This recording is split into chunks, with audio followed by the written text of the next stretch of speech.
You've spent an entire career fighting fires and rescuing the injured, sick, and dying. But that's all over now.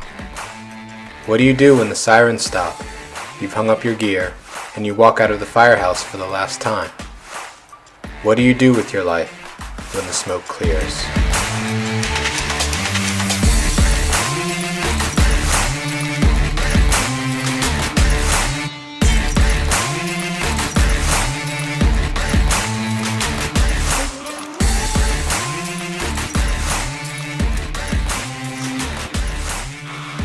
Welcome back to the When the Smoke Clears podcast. I'm Russell Miles. I'm here with Tony Ben Cosme, and thank you very much for joining us for another interview with someone who has had a full career in the fire service and is now living life on the other side. And again, just thanks for all the support, for all the love. We really appreciate it. And Tony, why don't you tell us who we got on the line today? Yeah. It's great to see this brother. I haven't seen him in a while. It's funny when he's like a blast from the past for me, a different time in my life. Even though we worked together throughout our career, you don't see somebody that brings back all these memories. This brother here did a lot, man, and he was a good dude, and we had a lot of good times when we worked together in Montgomery County. This gentleman did 24 years in Montgomery County Fire and Rescue Service, retired as a master firefighter, and did an additional 8 years, left Montgomery County, got hired in PG County, started the recruit class, and became a firefighter all over again from scratch.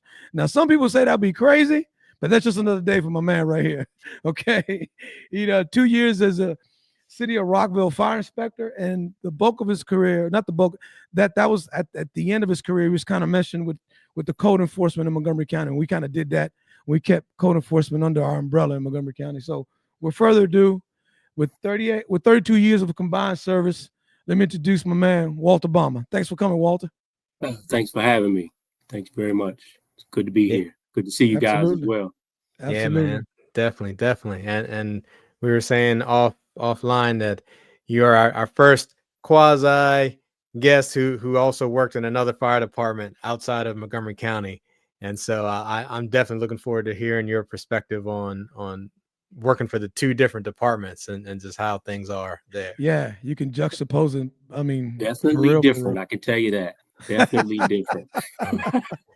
I started there as a volunteer as well. So, the early part to the older part, early part to the older part is a difference as well. So, time does make a difference in a lot of departments. Absolutely. Yeah, So it's almost like coming full circle for you. Start as a volunteer and then come back as career. That's nice. You close the loop. I did. And I actually wanted to be a Prince George's County firefighter, because I lived there and all that stuff. That was my dream, to be Prince George's County firefighter. But Montgomery picked me up first. So got to go where the first one picks you up. Oh, yeah. Got to follow the money a little bit. Yeah. Well, it was hard to get a job at those days. Yeah. Right. You were taking a test with 3,000 people at a time, so when your number was up, you went there. Yeah, absolutely. But you never gave up on the dream, though. No, sure didn't. That's cool, man. That's cool.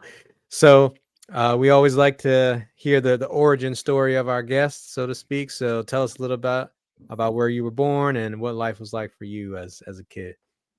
Well, I was born in Panama. Panameño, yeah. Panamanian, and I do not speak a lick of Spanish. I am sorry for that. I'm regretting it now. Yeah. But the number counting is about the best that I could do. But I grew up in Prince George's County, in District Heights, Forestville area. Went to Largo High School. Went to Delaware State College for my, after high school education. But growing up, I was a normal kid. I played. I had a lot of friends. I knew a lot of people. My parents got divorced when I was in sixth grade, so I lived with my mom most of the time. But I never got in trouble. I was pretty much straight laced. Did a couple things outside the lines, but nothing that hampered anything. In post childhood years, So, yeah, nothing spectacular. I ran track, high school, went to college, partial track scholarship. Okay. That was pretty much most of my days were spent at the track, because track is all day long. So, you got to train all week long, and then you go to a track meet that's sometimes 2 or 3 days.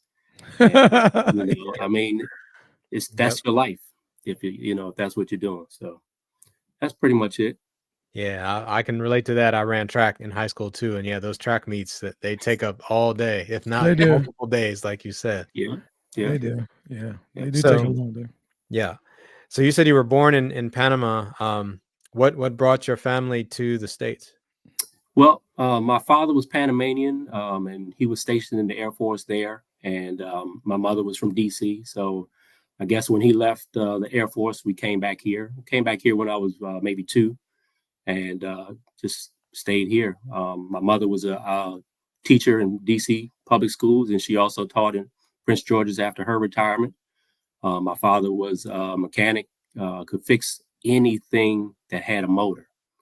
I wish I had learned that trait, because everybody called him, to fix everything. So he was never home, but, he was always out fixing somebody's refrigerator or car or any of that stuff. So, we just stayed here.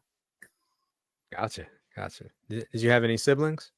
I have a younger brother, 10 years old, and that was about it. Okay. Gotcha. All right. So how did the fire service come into the picture for you? Yeah.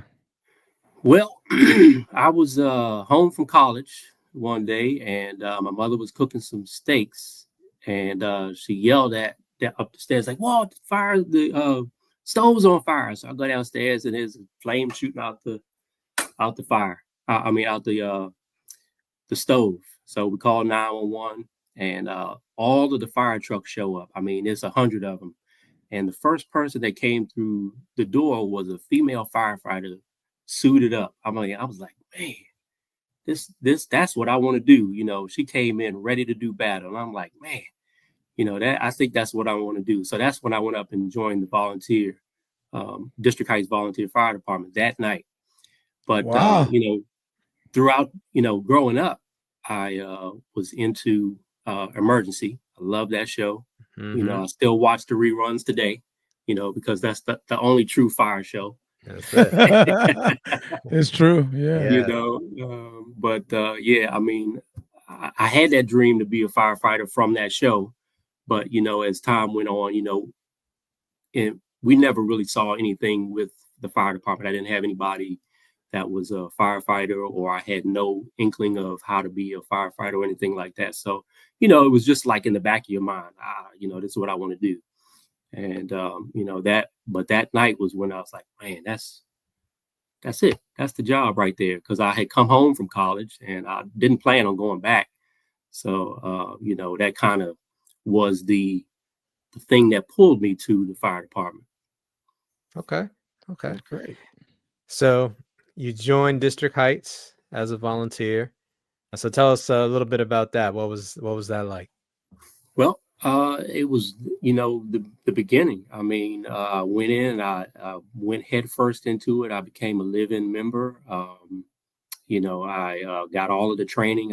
Back then in Prince George's County, all you needed was 32-hour basic to ride the fire truck. So I got that class. You didn't need EMT yet.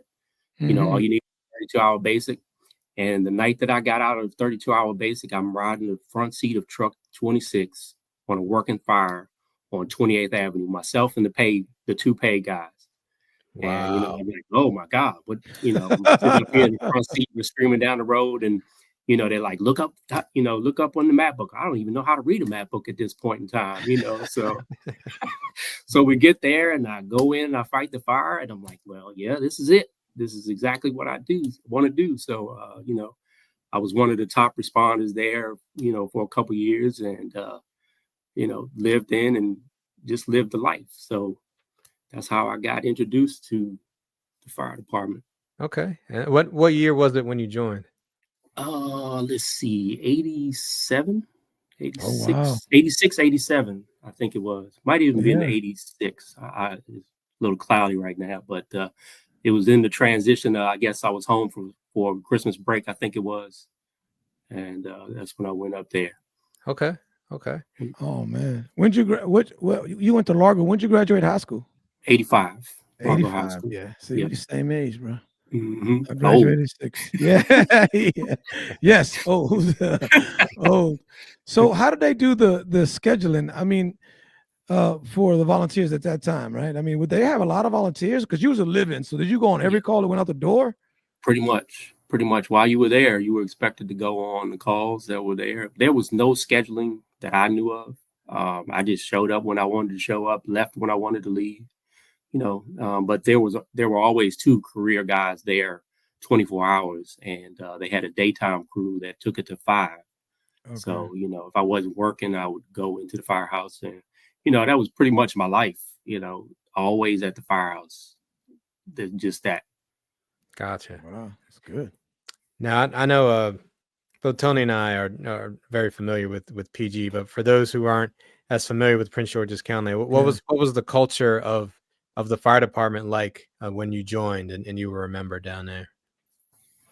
Well, for District Heights, it was mainly volunteer at the time, but they were supplemented with the career staff. Some firehouses had 1, some firehouses had 2, some firehouses had day work only. And there was the career volunteer animosity. But I never saw that in District Heights. Those guys really took me under their wing and taught me the job, and never treated me like a volunteer. I even thought I was, paid. That was my job. But every shift treated me, like I was part of their team. And so I would go on trainings with them, even to the training academy when they had to do their in-service stuff. I would go down and be a part of the crew. So, that that was a good education, to start. Yes, yeah. Because I know I've heard because I'd volunteered in PG briefly, very briefly, and I heard a lot of stories of career volunteer animosity and problems.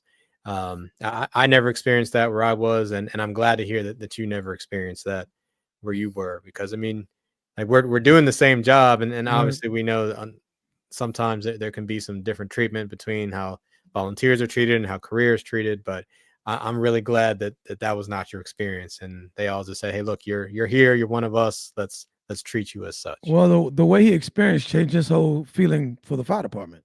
Yeah. They basically, when you're dealing with people, and I tell this to people all the time, you're a recruiter by nature. You're not recruiting, but the way they see you and their interaction with you is going to directly affect how they feel about the fire department, about people they don't even know. So Okay. it's important for you to have a good, impression, and treat people with respect, and because you're legit, not because necessarily there's ever don't deserve it. That's who you are. You know what I'm saying? So it's funny because PG County, for those that don't necessarily know, that might not be know, that it's right next to, it's the neighboring county to Montgomery County, and it's competitive. Those border companies compete.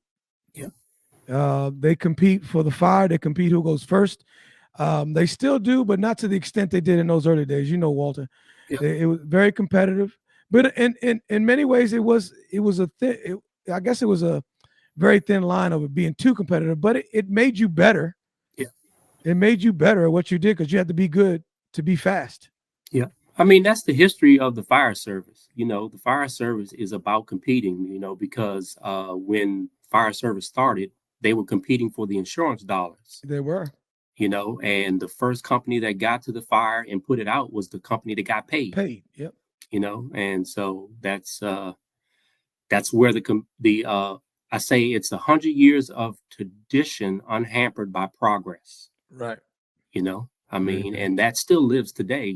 We still have people that are stuck in that old way of doing things. Not all of it's bad, but you do have to progress and change the thinking into how you perform. Because a career department, we're not looking for the the dollars anymore from the insurance company.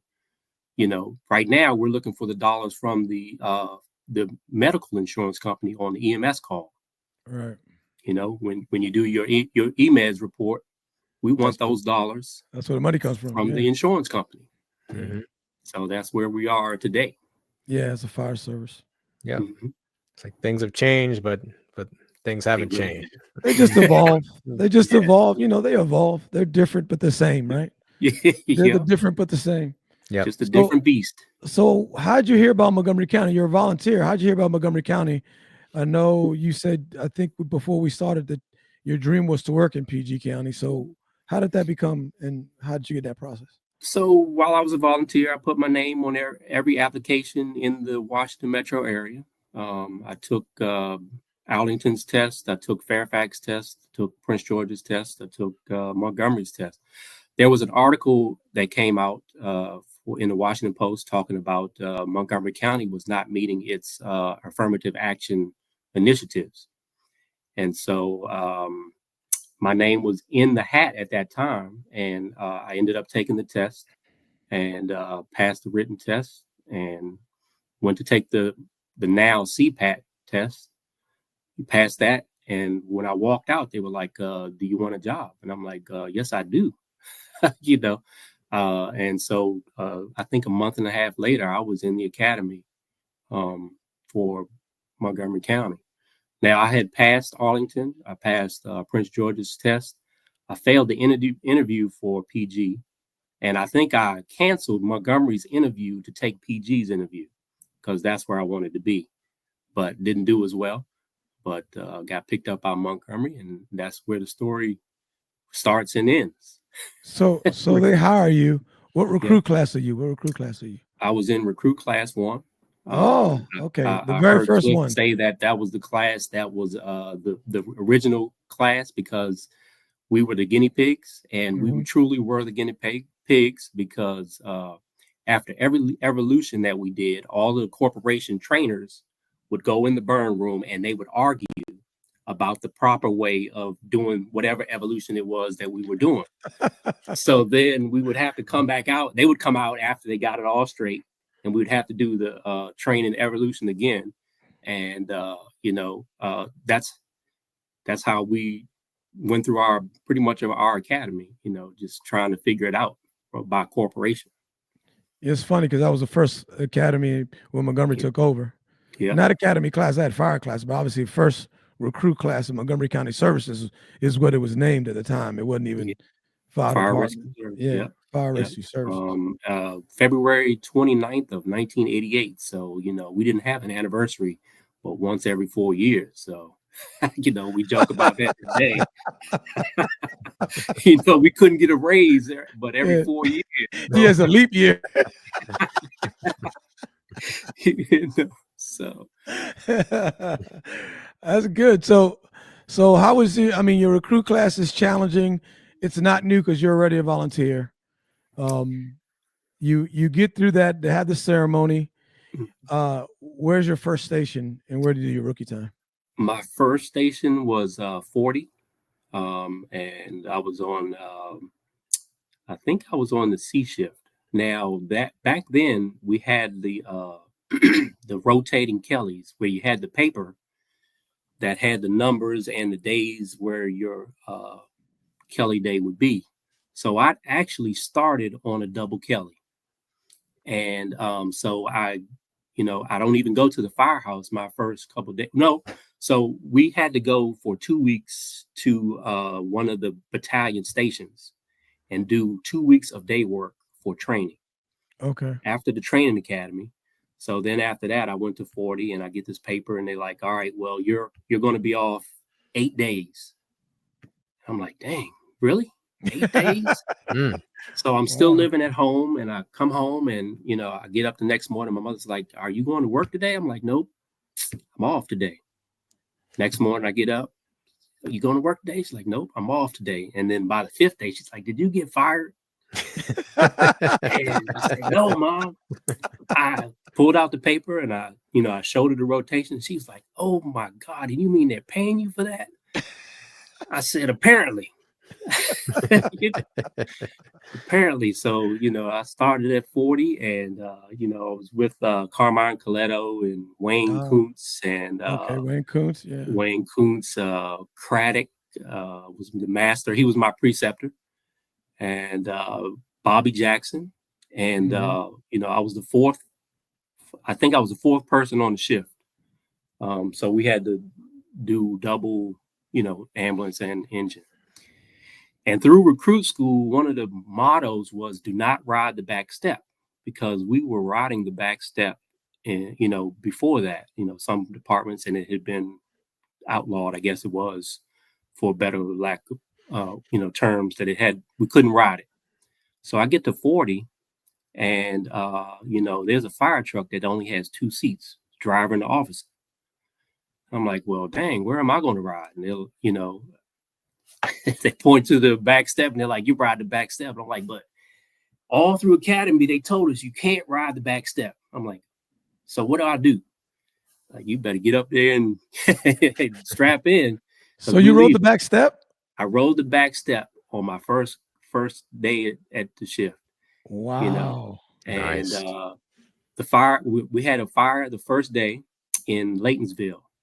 And so I'm coming from Prince George's County, where everybody is on top of everybody.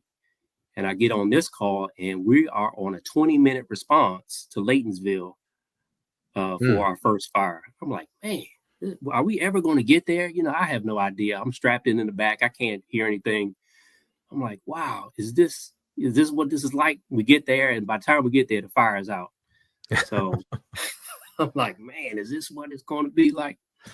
So, at that time, 40 Sandy Spring was really rural. And I think I went one whole Kelly rotation without running a single call. So I was like, man, this is not right. I don't like this place. I hate it. And I had to do all of the rookie stuff and just everybody else, listening to everybody else going to fires. And I'm like, man, this place is terrible.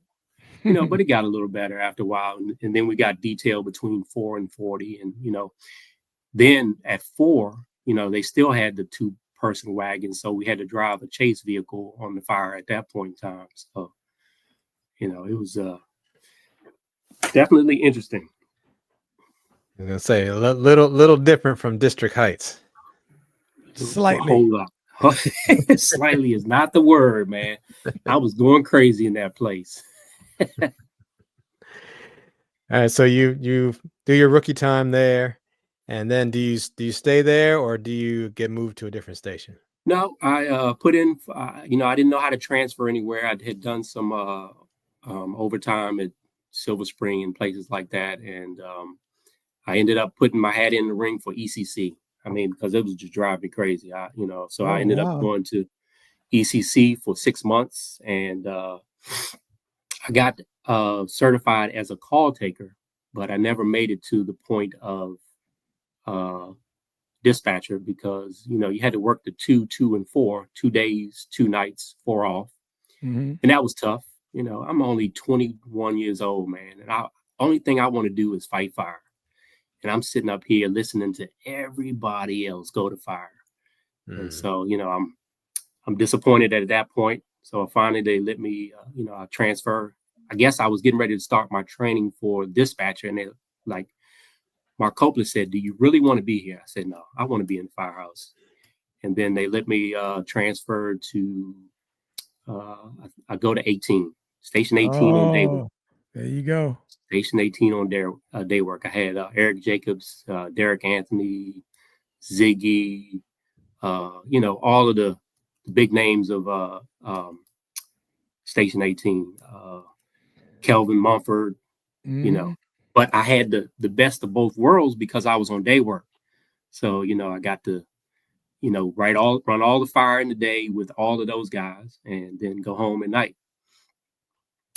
Nice. So 18 was definitely a good spot. So how long were you there at 18? I think I was there maybe a year and a half, something like that. And then I had gotten married and my wife was pregnant. And, so I put in for parental leave, and I did some crazy thing. Like I would take off a day here or do it was just really odd how I had applied for the parental leave, to try to help out with the family. And they said, instead of applying for parental leave, would you go to shift work? I said, yeah, I'll do that. So I I put in for station 1, and I get accepted to station 1, and I get a phone call on Sunday morning. I'm supposed to be at work on Monday, and the battalion chief calls me and he's like, hey, you're supposed to be at work today. And I'm like, what? My shift I'm on 1C shift. He's like, nope, you're going to 16A shift. I'm like, so I have to wake up at 9 o'clock or whatever and get dressed and come in at, the station 16. So I didn't actually get assigned to 1. I just got assigned to Silver Spring. Oh, and okay. They moved me to station 16, and I was with Jimmy Miles, Jack Scott, and Mickey Raymond. 200 years of experience. Those guys were quite senior in their careers. So I had Bob Moran and gosh, I can't think of the other people. But yeah, I was on C shift at the time. So another interesting place. What do they have up there? What they have? We had engine and ambulance, and that was it. Okay. All right. But 16 was a sleeper station. Yeah. It was a bedroom community. So in the daytime you didn't do anything, and at night, man, you ran like it was nothing no tomorrow. Right. That ambulance was busy, man. But we ran fire with the other thing. And then, the rotation wasn't that great. So I spent a majority of my time on the ambulance and stuff like that. But I did get checked out to be a driver there. Tippett was my tester. So I ended up having to go to station 12 for Tippett to do my driver test. And then that night we run a fire in 12's area. And I don't know if he remembers it or not, but we ended up beating them in on that call. I was like, wow. He came and looked at the pump, and he was like, looked at me, and I know he was really mad at his guys for, I think they turned the wrong way or something like that. And he said, good job. I mean, really soft. Good job. But I remember being scared as I don't know what, because we had to come across the Beltway, and, I'm driving this big old fire truck. I ain't never drove anything bigger than a Toyota Tercel before. And, I'm driving this thing at 100 miles an hour across the Beltway, and my foot is shaking, and I have no idea what I'm doing, But we get there, and they put the fire out, and, it was a, room and contents fire, and it went out. So that was, one of the highlights of Silver Spring, working at 16. But, Mickey Raymond and all of those guys' experience, they taught me a lot as well. I think I took a lot from every station that I worked at, in terms of learning and stuff like that. And then at that time, that's when I got all the classes, to get promoted. We had I think it was like 10 or 12 classes that we had to take at the academy. And so, I took all of those classes and did all of that. So when did you, how long did you, I know you were a Battalion 1 guy down to Battalion 1. So you never made it back out of Battalion 1, or how did you end up at some of those stations? I bounced around a whole lot. I think from 1, so you had to do 2 years of day work back then. I remember. And I only did a short amount of time of day work at 18. I think it was a year and a half or something like that. Well, my number got called, and they were like, hey, you didn't finish your day work. So I had to go to 33. Oh, 33 on day work, and another sleeper station. I'm like, oh my God, this place is gonna kill me, man. I just want to fire. Yeah, it's a sleeper station. You fall Sleeper asleep. Station, but I ran a lot of fire at 33. Right. On day work. And that's it was interesting. And then that's where I got hooked up with the collapse rescue team, because it was run out of station 33. And so Chief Carr was part of that, and gosh, I can't think of the officers' names that were there now, but it was definitely a learning experience. And I guess one of the funny stories, talking about driving, they had the collapsed pod. Mm-hmm. And, so I get checked out to drive this collapsed pod. And Wayne Kuntz, I think, is checking me out, whatever. So then he tells me to take it around and go put fuel in the truck. So I drive it around and I'm scratching my head. I'm like, man, where did you put fuel in this thing? Here again, I'm still young. I've never really driven any type of major apparatus or anything like that. So I find this tank on the left side of the fire truck. I remove the cap and I proceed to put fuel in it. and it clicks off right away. And I go back in the fire in the cab and I look at it. The fuel needle doesn't move or anything like that. So I do it again, clicks off. And I can't figure this thing out at all. So I get back in, I drive around, I put it away, and I walk in the station and I talk to Wayne. I say, hey, man, I filled it up, but, the needle's not moving. And he knew right away what I had done. I put a little bit of fuel in the diesel, not a diesel tank, but the hydraulic tank. Yes. Oh, no. And, they're like, oh, my God. So we go over to Station 3 and talk to Mars off. And, they're like, only you could do something like that. So I'm like, but you never told me where to put the fuel at. I was like, man. So they end up putting this bar on it so that nobody could do it again. And it ended up being called the Balma bar, so that the only people. The Balma bar. The Balma bar. And, that thing lasted, until it actually took it out of service. It was on there with my name on it and everything. And, so that was really, really funny about, I had no idea where to put the fuel in this fire truck. They didn't let you do it, really. Every time you tried. No, it didn't. Thank goodness, because, it didn't mess it up that bad. They didn't have to drain it or anything like that. He said it was enough in there to, to dissolve whatever it was that I had put in there. So luckily it didn't harm anything, so. So go ahead, Miles. No, I was just saying, this one of those things. Hey, you live and you learn. Yeah. Oh, absolutely. Yeah, definitely. Yeah. And thank goodness I didn't mess it up too bad that it cost me some money. You know what I mean? Because you don't want to break something or put something out of service. Yeah, man. How much did they start paying in 1988? Was that $21,000? It was $20,045. Wow. $20,045. But I never had a real job before that. So that was a lot of money at that point in time. Everybody had to have a part-time job. Yeah. Everyone had a part-time job for the most part. I was still living at home, so I didn't really have to. But I drove a school bus in Arlington County because my neighbor was head of the transportation department. So he taught me, to drive a bus, and I would, on my days off, drive that, in Arlington County. Did that for a little while. Did you get a CDL? I didn't need a CDL then. You just needed their training and a Virginia license. So I actually held 2 licenses at that time. Wow. You just needed the passenger endorsement.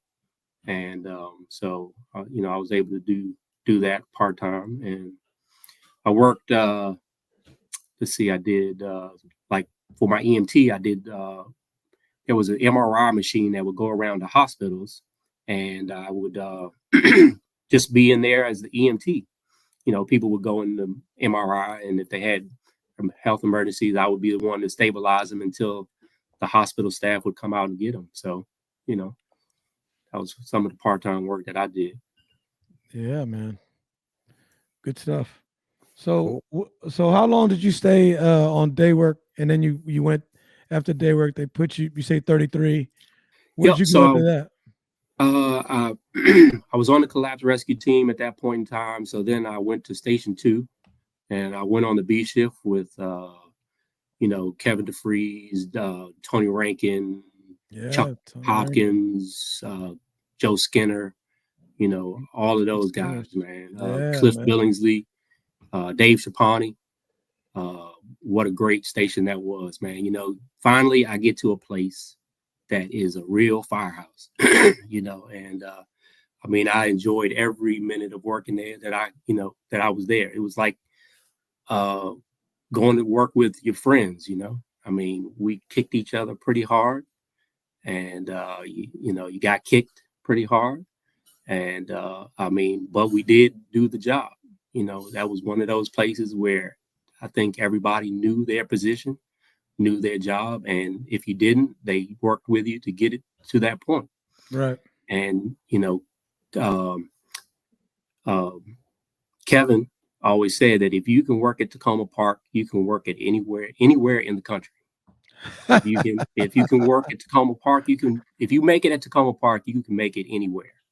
And it's the truth. I mean, because we had to be so versatile, you know, you had to run into Prince George's County, you had to, you know, work with Montgomery folks. I think we ran one call into DC. So, you know, it was the perfect storm, you know, if you will. We had a really good shift. Enjoyed it. Nice. Now, and that's awesome. I mean, because I think anyone that's been on the job for any amount of time knows that it's really the people that you work with that make shift the maker job. station. Shift maker station. Yeah, definitely. You know, because you're with those folks 24 hours a day, you know, and they have to become your family at some point in time. You know, you it's like siblings. You gotta you know, you gotta tolerate them because you live with them, you know, and hopefully you love them, or you know, you like them a lot to be able to make the job work. And you know, I think that's what we had there. Everybody, you know, was a friend. Everybody enjoyed being together. You know, I think we did stuff outside of work as well. And so, you know, that was really a really good station. You know, we had the gym downstairs. I got hurt down there a couple times. A bunch of people did. A bunch of people did. Yeah, man. Oh my God. We would go down there and have some serious basketball games, which we couldn't play. Weren't supposed to play. Wasn't supposed to play basketball. Mm-hmm. Yeah. But yeah. Nice. So you really got to experience like the full like fire department brotherhood there. Oh my gosh. Yeah, we ran fire in PG, you know, we trained. We just did that was the real first fire station to me, you know, that of what I expected the fire department to be, you know. Nice. It was all about the job. Nice. Now you mentioned you got to work with Cliff Billingsley. Yeah. Now we had him on the show. Great guy, and he told us a story of a really difficult call that he went on when he was driving the ladder truck and they were going to a fire with a report of people trapped, and unfortunately made a wrong turn. Yeah. And you were telling us before we recorded that you were also working that day and you were on that call. Yeah. You want to tell us your perspective? Your perspective. Yeah. So definitely a different, difficult night and difficult to talk about. I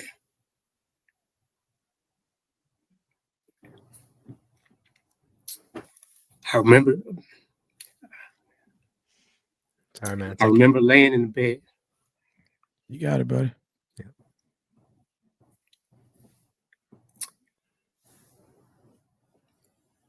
So I remember that night real like it's yesterday.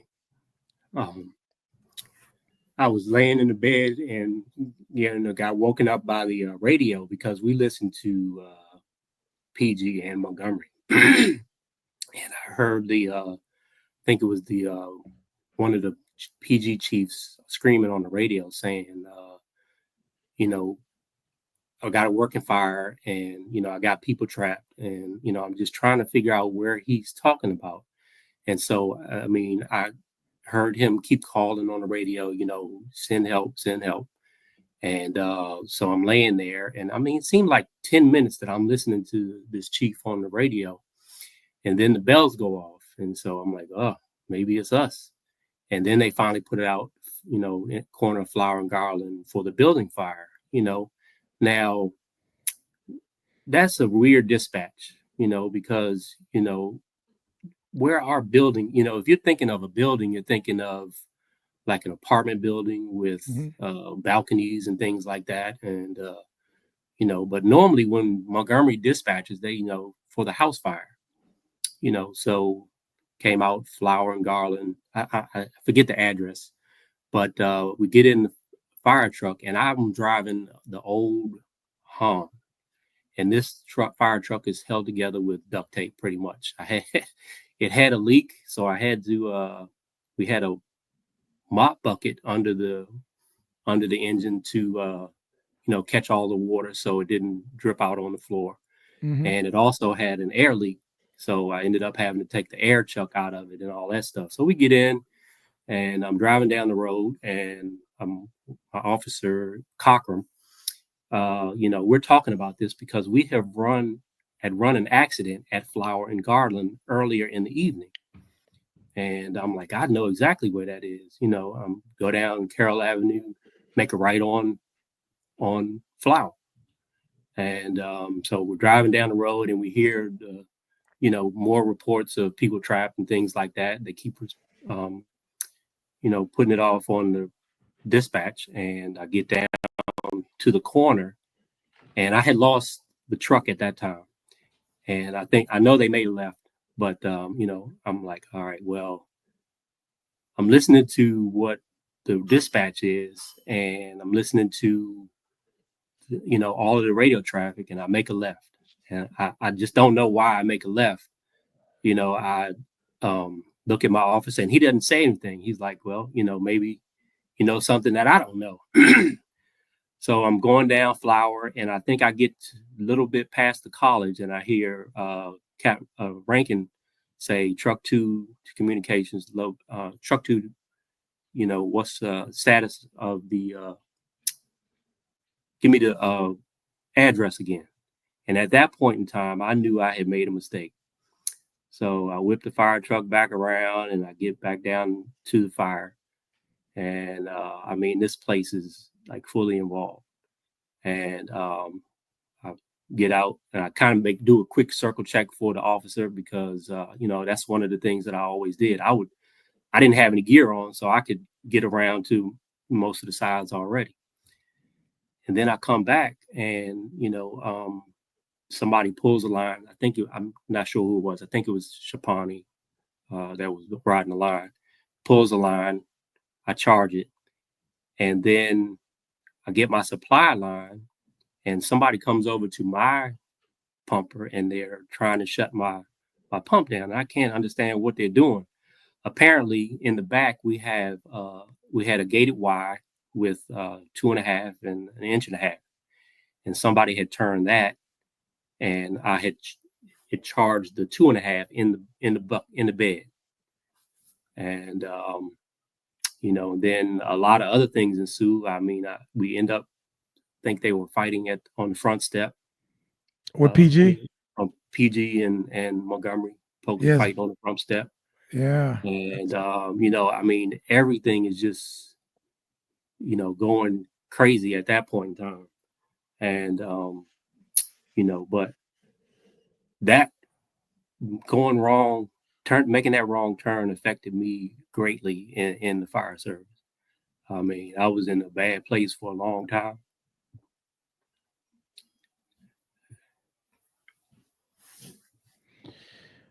Stuff, we're thinking very fast. And sometimes we got some carryover, some things we think about.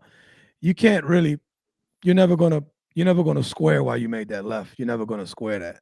It was, as I'm going down, I knew it, because we knew the streets in Tacoma Park. No, I'm 100% sure you could tell the map page that the street was on. It comes out and you tell them, the officer, what map page to go. I got it, and I have no idea why we made that left turn. But you did recover though. You did recover. You turned around. You adjusted where were you and I know where the college is in comparison to Flower, Yeah. you know, where Flower is. And I mean, Yeah. you turned around right there at Carroll, and you make a left right there. We're talking Yeah. about not even 2 minutes. I mean, we're talking Yeah. about it was in your head. It probably seems like an eternity, Mhm. right? Yeah, oh, it was forever, you know. And then Yeah. from that point in time, everything that happened on that fire scene was going wrong, you know. Right. And Snowball. you know, you just can't at that time frame. You just think that you can't recover. You know, you want this nightmare to really end, and it just didn't, you know, until the fire went out. And but you know, I trust those guys to this day, and you know, I won't say that I will make the wrong decision, but you know, I trust them with their judgment and their know-how of the area. And you know, hopefully the next time that it would happen, I would make the right turn, you know. But um, it was definitely So the outcome of the fire, they went in there. Did you guys ended up being second due? Is that what it was? we Or were actually first wagon on the scene, so you were still and first? we were still first. Okay, so you still And first. You truck still 34 was on Garland, okay. and you know, I think the truck Cliff and then pulled up right behind us afterwards. Okay. And you know, so I mean, we actually did it afterwards, but you know, like Cliff said, thank goodness for not in a you know, the Oklahoma City bombing, because it took the heat off of us. Oh You know, yeah. Yeah. I feel for the people that, you know, got hurt in Oklahoma City, but on the other hand, you know, it gave us a chance to kind of recover.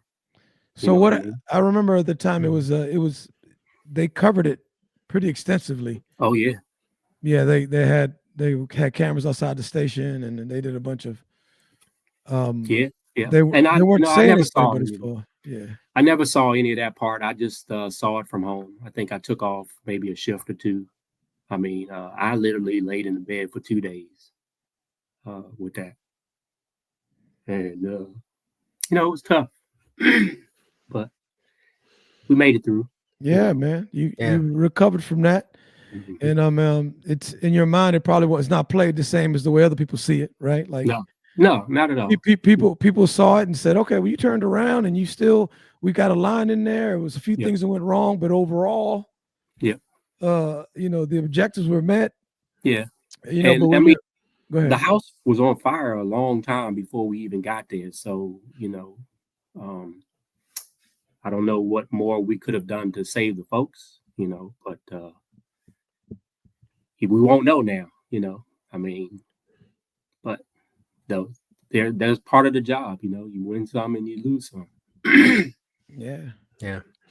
I know it seems like only recently, and when I say recently, I mean probably the past few years, that the fire service has really started to put a spotlight on mental health Right. and making sure that we're okay in the face of all the things that we see. And I know back then the mental health No. was not a thing at No. all. No, So I know you said you laid in the bed for a few days, but what else helped you to come out of everything you were feeling? well, my wife and kids, and the shift as well. You know, they stuck by. They stuck by us. I mean, you know, and then I was doing DOL at 15 at the time as well, and you know, those guys were really helpful as well. You know, I can't think of the names of the officers that were there, but you know, hey man, stuff happens. You know, you move on. Yeah, It's Right. basically what they told me. You gotcha. Yep. know, It move does. on and don't dwell on it, and You got to make you know, decisions coming up. Yeah. yeah, yeah. Yeah. And And I I'm think sorry. that What's DOL? Department of Labor. That's where we were able to work as Yeah. a volunteer, Uh-huh. and Get you paid know, get overtime. support. And let me tell you, man, we had a great group of people that did that. We staffed Station 15 like it was no tomorrow. And, you know, so you got paid 1/10 of your salary to come and, you know, hang out. And then if you got a call, you would get put on overtime. So what we would do was we would set up a schedule, and everybody would start on the ambulance. And so first two group of people that got a call, you go out, you run your ambulance call, you get back, you move over to the fire truck on overtime because you had to get 3 hours. Next group of people would jump on the ambulance, they would get their overtime. Then you would keep doing that until the entire station was staffed. And, you got to actually ride the fire truck at that point in time, on overtime. So, we would be there from, I think, 8 o'clock to 8 in the morning to 9 at night. That's how I bought my house. Working that overtime, man. And that's when there was no overtime at all. That's what I was going to say. It wasn't like it is now.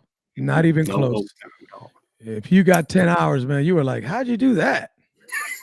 How'd you do 5? Yep. But that was a really, really interesting time, and we all worked together there. Again, another career volunteer station that worked well together in that sense. 15 had its issues with, the career and volunteer stuff. But at that time, we didn't have any issues there, in terms of just doing the work. Went to a mini fire there on the DOL. Was with Darren Carter.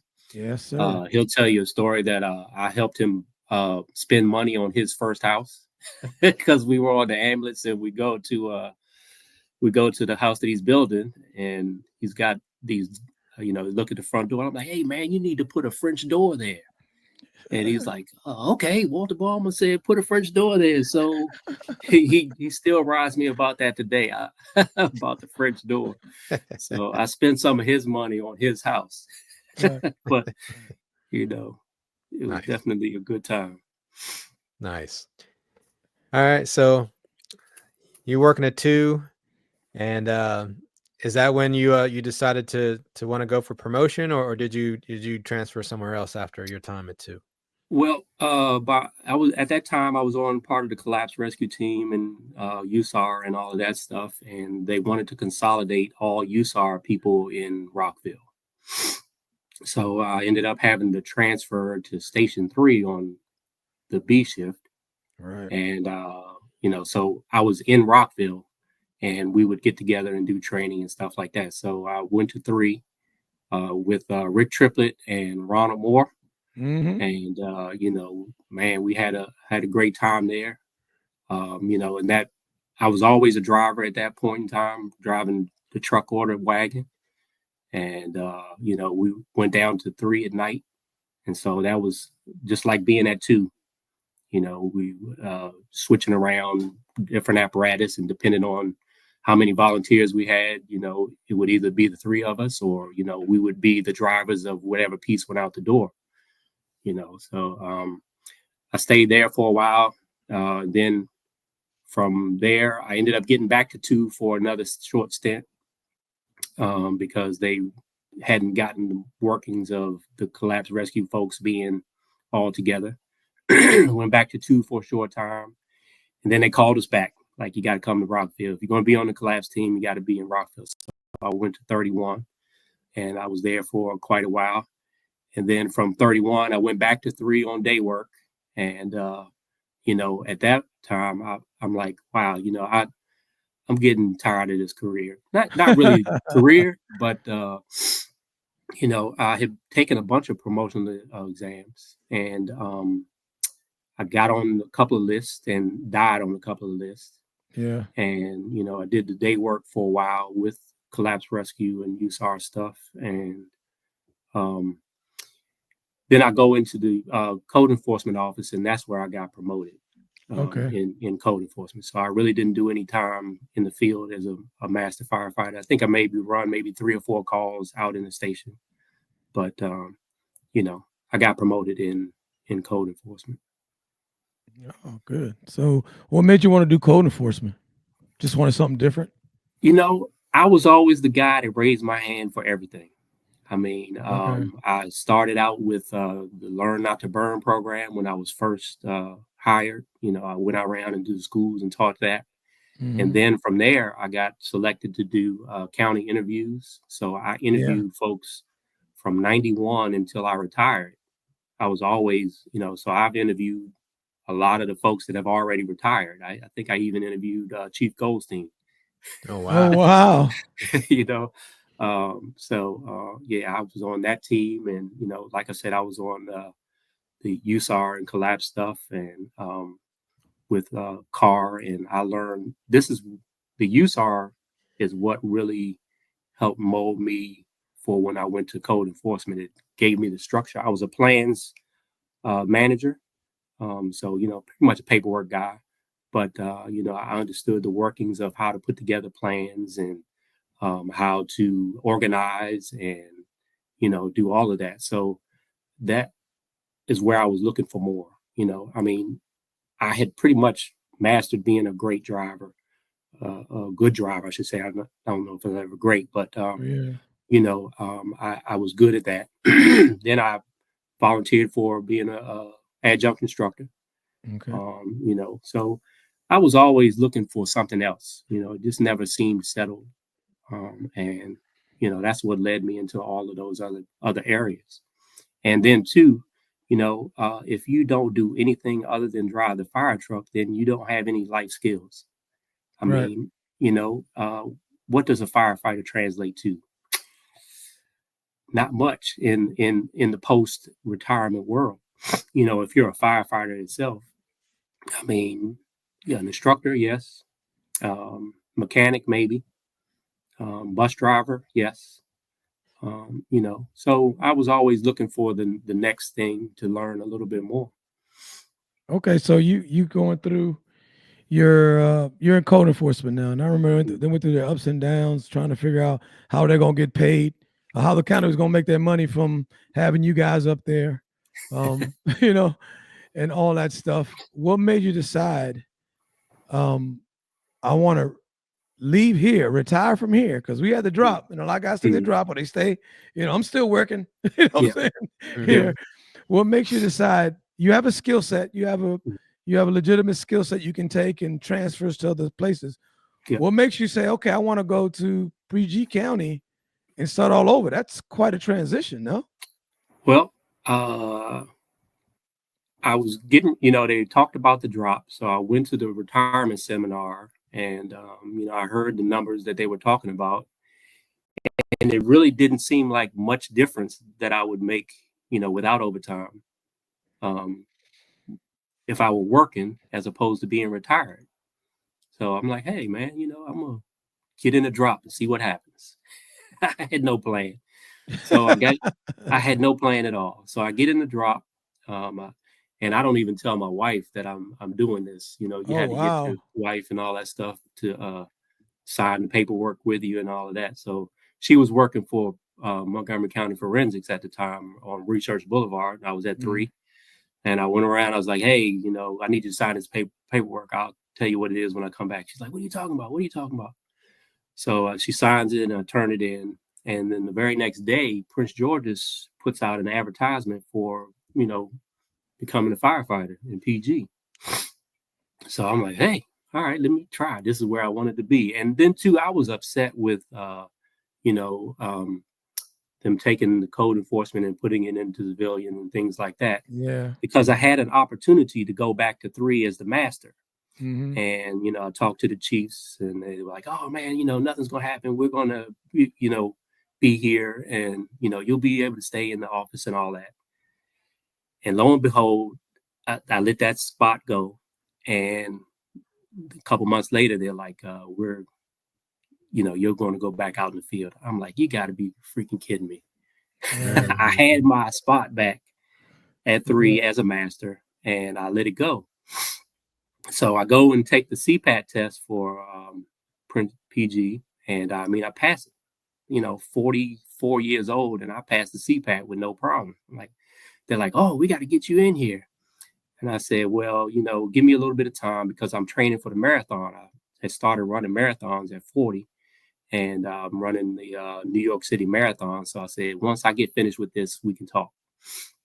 And then so I go through all of this background stuff, and I get hired. And I'm like, all right, well, I only did 6 months in the drop. And then when they told me they were hiring me, so I started burning leave. I think I took maybe 3 months off, sick leave and stuff like that. Mm-hmm. And then yeah. I mean, I was like, PG is where I wanted to be. You know, I always wanted to be a Prince George's County firefighter because I was envious of those folks who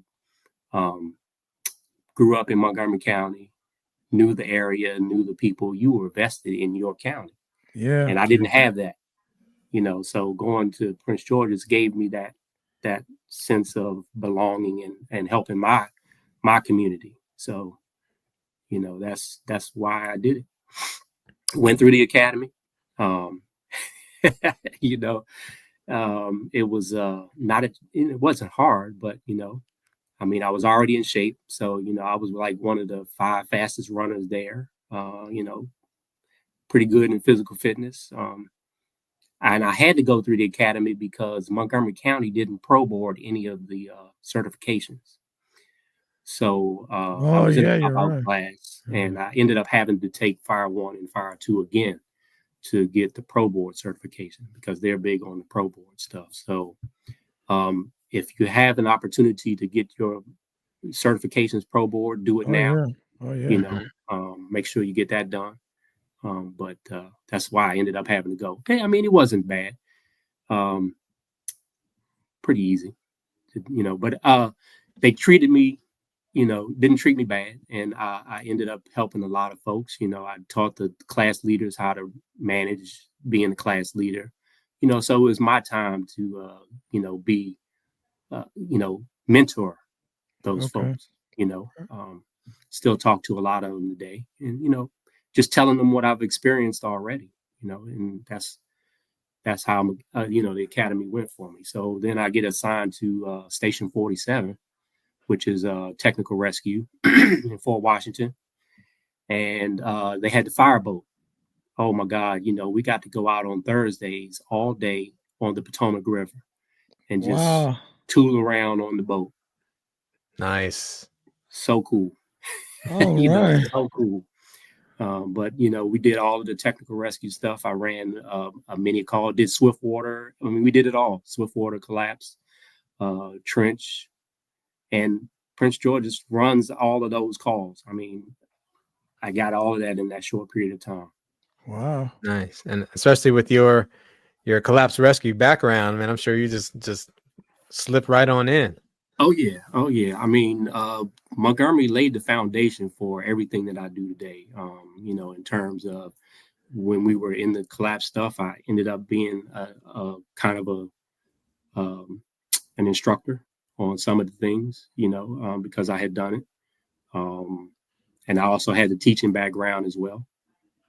So, you know, it was a great move in my opinion. I mean, for me anyway, it was a great move. Yeah.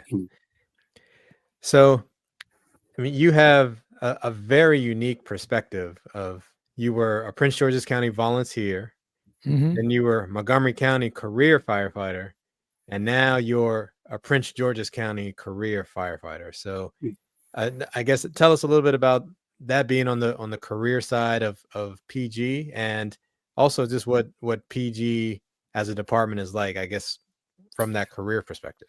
Well, you know, like I said in the beginning, the volunteers that I worked with never treated me bad, but there was that animosity, you know, and you know, I looked at all of the career guys, you know, as mentors, and then when I got on the career side, you know, there weren't that many volunteers around like it was back when I was a volunteer. You know, so it's more of a paid system. But the issue with Prince George's County is that, you know, they operate like they're the 2-man shift house, you know, where in Montgomery, we would come in, we'd have a full crew and things like that. You know, you're staffing the apparatus, they staff the station. Right. So you could be on the wagon, you would be on suppression. So if you had an engine and a squad, you would be riding the engine and squad, or you're on the ambulance. And there was a separation between the paramedics and the fire department because at one point in time in Prince George's County, the EMS was separate. You know, it was a separate career path and all of that stuff. So to me, they kind of operated like that. I know, you know, communication is a big key there, and you know, the lack of communication that they have is because, you know, you work with so many different people at a time. You know, it's really never the same crew. It's a lot of details, a lot of overtime and things like that. And it's only 3 or 4 guys. I know I went in when I was a rookie in Prince George's County. I was working overtime at my volunteer station, and I walk in and nobody talks to me. Wow. I mean, they don't tell me where to go. They don't tell me what I'm riding, you know, nothing. So I go and talk to one person, and I'm on the ambulance, and I'm walking around the station, you know, nobody's saying anything to me. And then the volunteer chief comes up to me and he's like, Walter Balma, what are you doing here? And I was like, hey, man, you know, I'm just working overtime, you know, just, you know, coming back. He said, you retired from Montgomery County, right? And then everybody's ears perked up. They're like, oh, you're the guy that retired from Montgomery. Why in the heck would you do that? But exactly. That's, you know, yeah. Who's crazy enough to do that? this guy. Yeah. But you know, but then everybody was okay, you know, because I guess I've already put in my dues. You know what I mean?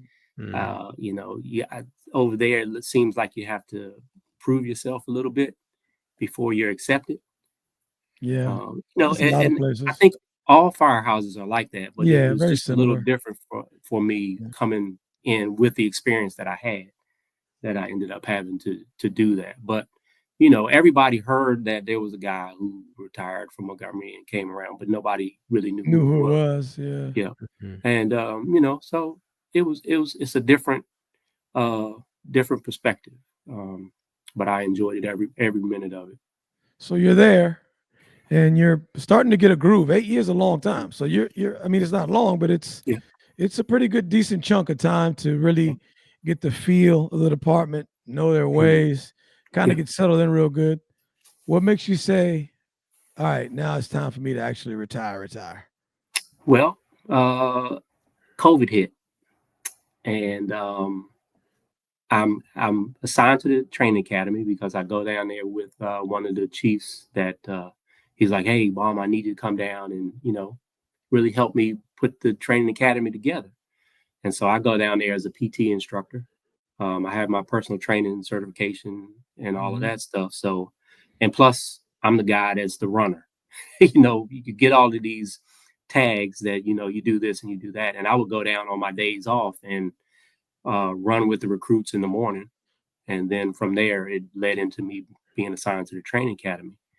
And then they detailed me I was on a detail from my technical rescue station, St. Joseph, to the training academy.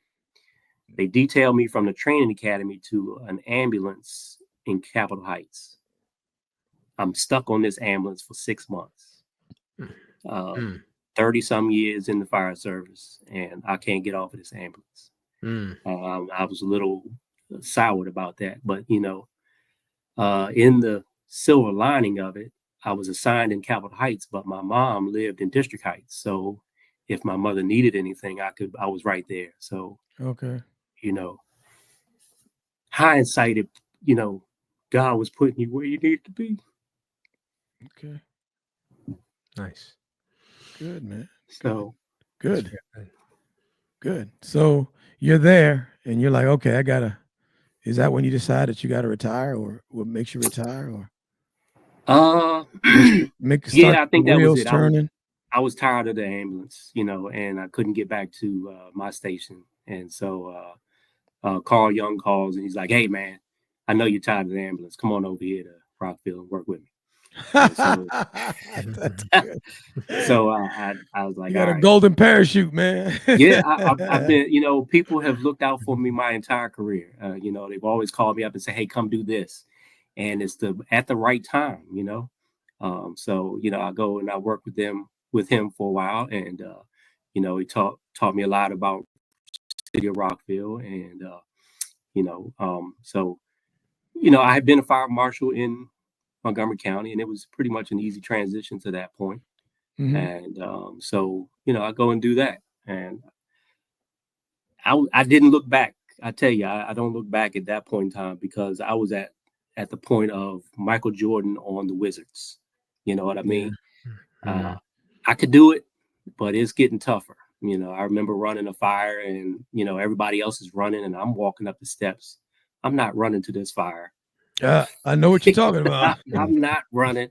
It's going to be there when I get there. Yeah. And, the days are getting longer. And, they had 24/72, Oh, okay. so, that was a pretty good shift there. The only problem with that was that you're working 3 weekends out of the month as opposed to 2 on 24/48 with this, the Kelly. And so, it's hard to get leave. And I'm like, man, I'm over this. So that's when I end up going to the city of Rockville for a while, work with Carl. All Gotcha. right. Yeah, that's cool. Yeah. So you were definitely ready. Yeah. It wasn't like it was hard to step away. I think circumstances being what they were, you were like, all right, No, I'm out. I'll see you. no, it was like, I think I've had enough. I wake up in the morning and I don't move as well. The back hurts all the time. So it's time. And I was getting tired of the late night calls for Oh, yeah. the headache. And then in Prince George's Lack of County, sleep. you cannot get rid of a patient, for hours because the hospitals are so backed up. Plus it was, COVID and stuff like that. But, even when it wasn't COVID, it's hard to get rid of, patients because the nurses are so short staffed and, it's just a domino effect. And you get tired of that. So call take a long time. So Oh, yeah. you Oh, be at yeah. the hospital for a long time? Yeah. 2 hours sometimes? 2 hours or more. Yeah. Yeah. Oh, On wow. almost every call, So Wow. that was it. Yeah, I didn't. It was time. I didn't get hurt or anything, so it was time. Yeah. Good. Good. Now, how what year was it when you retired? I retired from there in 20, pre-G in 20. Okay. I think it was May of 20 or something like that. Okay. Yeah. So yeah, right. So right when COVID was really starting to kick off here. Yeah. Well, I mean, it had actually at that point in time, it was No. Yeah, it was in COVID. Yeah, we were still in COVID. We're in the middle of COVID Full 20. COVID, Yeah. yeah. Yeah. Yeah. We're in the middle of COVID. So Okay. good, Yeah. man. So good. You did a lot already by this time.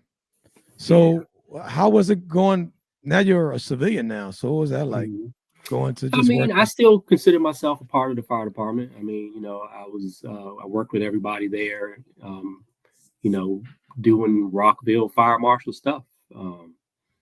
We building buildings. A lot of that is new construction inspections. And in Montgomery County, I was in the complex structure group. So, I put together a lot of the buildings, in my area from top to bottom. I was also the school inspector, so I did all of the new construction schools in Montgomery while I was in Montgomery County as well. Mhm. So I enjoyed that work. It, in the code enforcement world, you save more lives on a daily basis than you do in the fire station. I mean, because if the fire alarm is working, the people are safe. If the sprinkler system is working, that all of those people that come in and out of that building should be okay. So I took that as the gospel, and that's how I mean, I enjoy the work. I really do.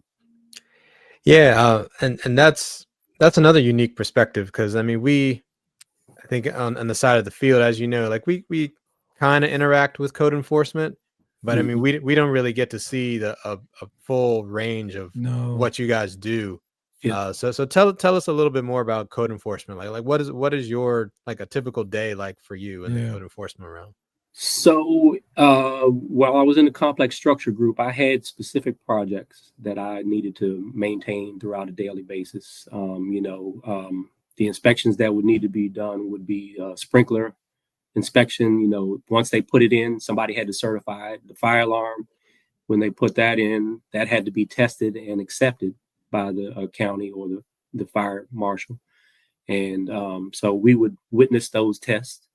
You know, you're looking at the building for exiting, make sure that all the exits are open, make sure they operate. You know, all of the fire safety systems have to be tested on an annual basis or initially when they are put in the building. So that's pretty much what we would do in code enforcement.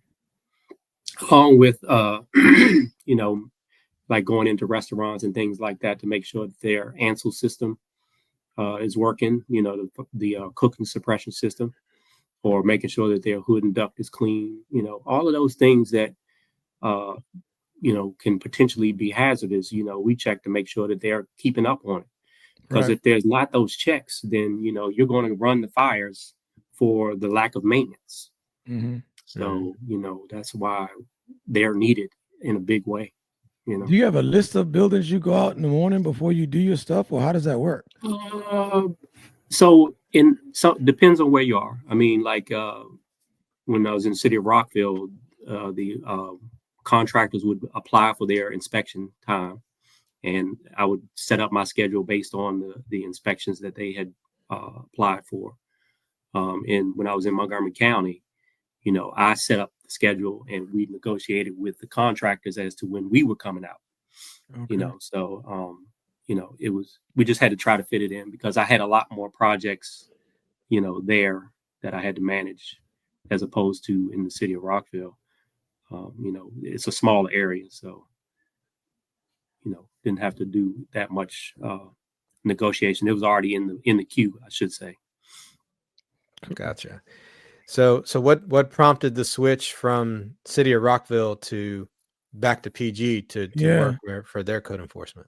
Where you at now? Yeah. Well, so I was, you know, I think I was ready to retire, and I'm coming home to, you know, start my personal training business. And my daughters work for DPWT in Prince George's County, and you know, they're always looking for different things, looking for different jobs. And my daughter put in for this code enforcement position. I had already come home, and I get a call, you know, to come take this interview. I'm like, wait a minute, I didn't remember putting in for this. And so I go and take this interview, and it's for the Department of Permitting and Inspections and Enforcement. And, you know, so I'm going for a code enforcement officer. And, you know, I think I'm going for just a regular inspector. Well, this position is the code official for zoning and zoning.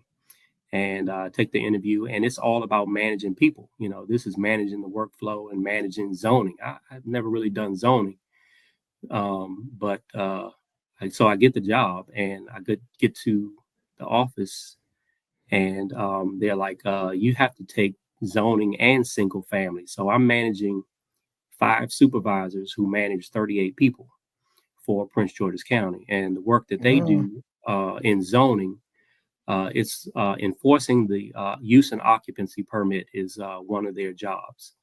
And so if you go out and get a business, you have to have a use and occupancy permit in order to tell you exactly what you can and can't do.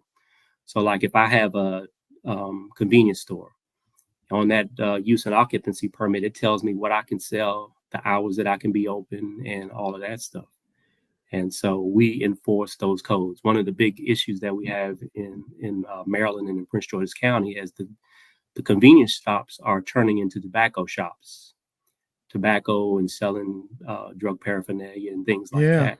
And so we have to enforce that regulation in the zoning world. In the single family housing unit, they inspect your property for property maintenance. We're like the HOA for the county. And so if you're not keeping your property neat and tidy, then we issue you citations and violations. And if you don't answer those citations and violations, then we come and clean the property. You know, and claim it? we put a lien on your property. Ooh. You know, if we have to go to those measures. So, you know, that's kind of where I fell into. I tell you, man, I had not seen this job coming by any form or shape, you know, but again, Montgomery, all of the jobs that I've done in Montgomery County have prepared me for this position. Okay. You know, from the USAR, with being the plans manager, I got to plan everything that goes on there, you know, and then the fact that I'm doing the job of 2 code officials, you know, I really need to be a good planner and, you know, manager and things like that of tasks. So, you know, I appreciate the being in Montgomery County as opposed to starting in Prince George's County, because I don't know if I would have gotten that education in Prince George's County. You know, I may have just gone the firefighter route. And, you know, but Prince George's County offered me the ability to do so many things, you know, and get a worldly education as opposed to college education. Oh, okay. And so, I mean, when I was in Prince George's County, you know, I helped some of the chiefs put together the operational plan because I had done it so many times on the USAR level, you know, and that's the federal level that has been done. So, I mean, I'm pretty good at putting together a plan, you know, so. So yeah, that's I'm glad it a lot of those soft skills that you really do your side stuff kind of translate to other stuff that just don't know it. It's not something you can really put on paper. Yeah. It's not something, you know, but yeah, you go to these other jobs. I guess I'll find out in a couple years. And then and then I'll be like, damn, I know how to do that, or I can do this, or I could that's not a big pull for me. I can pull that off. So you're doing all this stuff. You went to Montgomery, you're doing PG, but you started off as a firefighter, and that's what you wanted to do, and that was the love that you got you in the game. Yeah. Now you got to close that up, and I know you were COVID kind of tossed it up a little bit, messed it up a little bit, but what were you thinking? I know you're behind you. What was those last couple days, or would it be? You know, it's ending. It's over now. It doesn't. You know, this is the last day, or this is the last. What did it feel like? Did you have a moment to reflect a little bit, or you was like, I'm done? No, I was already done. You know, I'm tired of getting up at, you know, 3:00 in the morning, and you know, I love the job, but you know, at some point in time, you got to let that love go and move on with life. And you know, I really didn't have any of those tearful moments or anything, because when I left the field in Montgomery County, I went to code enforcement, and I really went to work. You know, I went to work at that point in time. I kind of pretty much put the fire service behind me at that point. And then when I went to Prince George's County, you know, I'm already done with having to ride the fire truck and all that stuff. I miss it, but I don't miss it. Yeah, cold nights, snowing. I don't miss any of that. You know, I'm glad I was able to walk away, you know, pretty much in one piece. And you know, I don't regret any move that I've made. You know, there's no hard feelings or anything like that. I mean, you know, circumstances being different, if I would have been at my station, maybe I'd still be in PG. I don't know. You know, but you can't look back at it like, you know, every step was ordered. Every step was ordered. Yeah. It really does seem like everything really built upon itself and built upon itself to bring you to where you are. Yeah, it slid in the right time too. The timing was pretty good too. Yeah, and you know, in my current position, you know, I because of what I've done in the USAR realm, I am able to build coalitions. I mean, I work amongst the different agencies. You know, people can't get the things done that I can get done. One, because my family is in Prince George's County. I have somebody in almost every agency there, and they can put me in touch with whoever I need to get in touch with to make stuff happen. And you know, it's just worked out in the right way, you know. Good. Yeah, Great. that is good. That is good.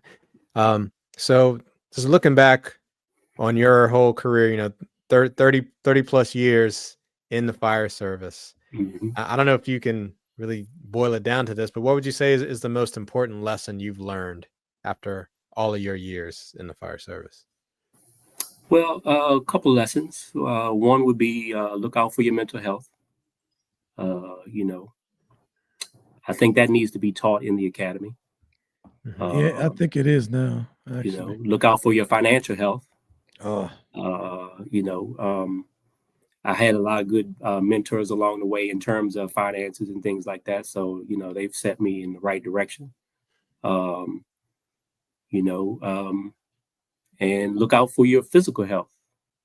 I mean, if the when I was at the academy in Prince George's County, I said that my goal is to live 40 years after I retire from this job when we were in PT. So I said, working out is one of the big things that I do on a regular basis. I get up a lot of times at 4 o'clock. I can't say that I'm consistent, but I do get up at 5 o'clock in the morning. And I go to the gym and I work out.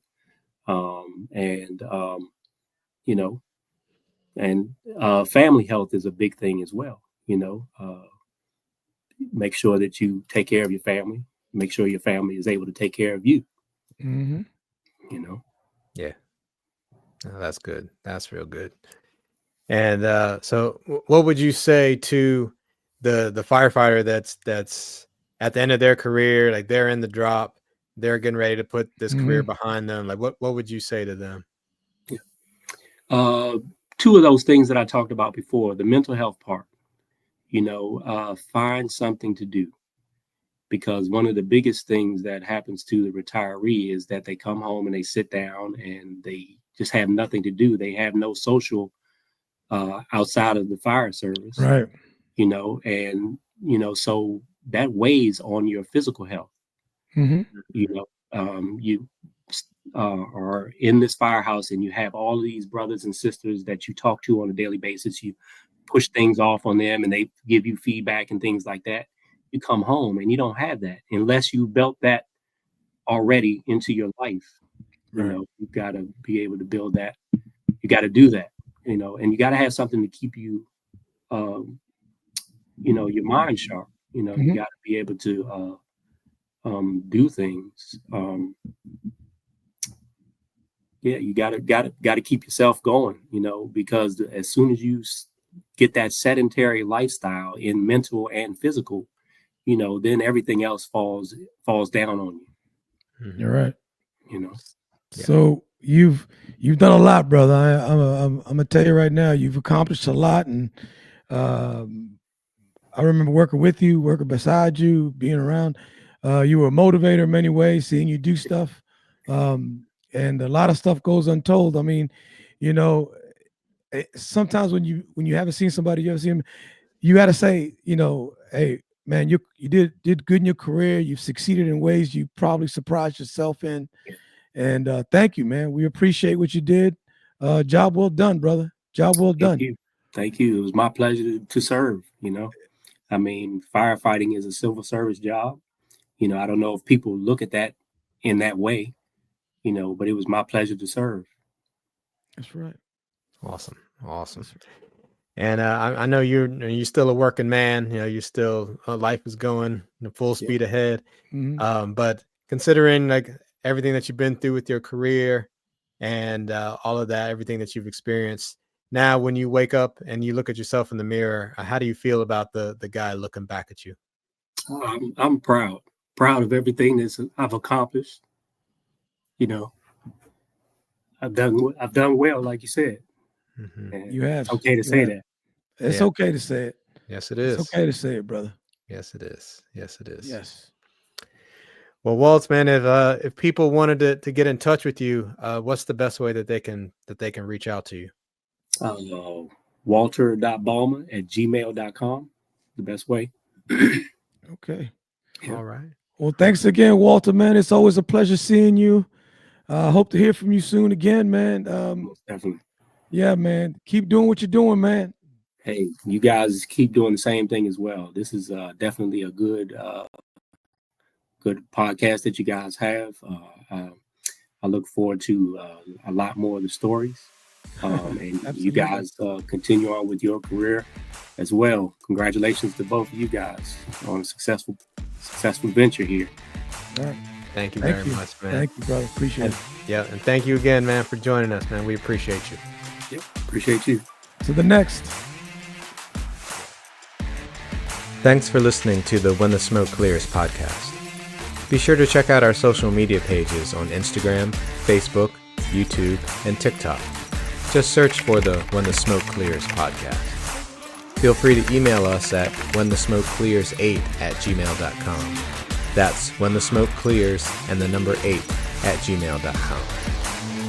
You can also support the show by going to the website buymeacoffee.com/whenthesmokeclears and donating however much you'd like.